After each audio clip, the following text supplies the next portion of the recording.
In today's video, I am going to teach you how to create employee dashboards on Clickup. Start by going to Clickup and opening your TeamSpace overview inside your workspace. This overview area is a helpful starting point because it is where you can access dashboards and quickly apply pre-built layouts instead of building everything from scratch. Once you are on the overview page, look for the Templates option and click it. Templates are useful because they give you a complete dashboard structure with common widgets and sections already arranged.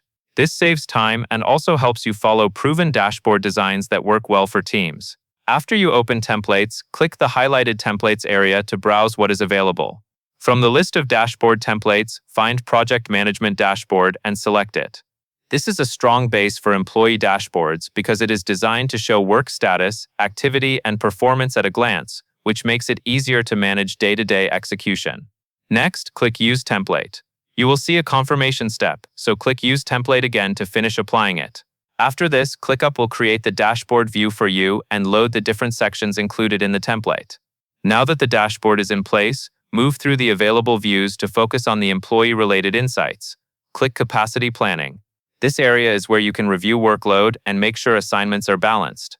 When you keep an eye on capacity, you reduce bottlenecks and avoid overloading specific team members.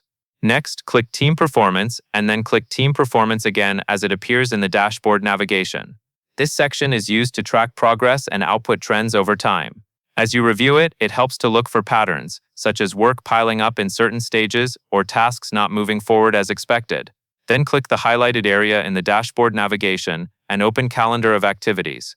This view is useful for seeing tasks and activity on a timeline, so you can understand what is happening each day and spot scheduling conflicts early. After that, click Getting Started Guide.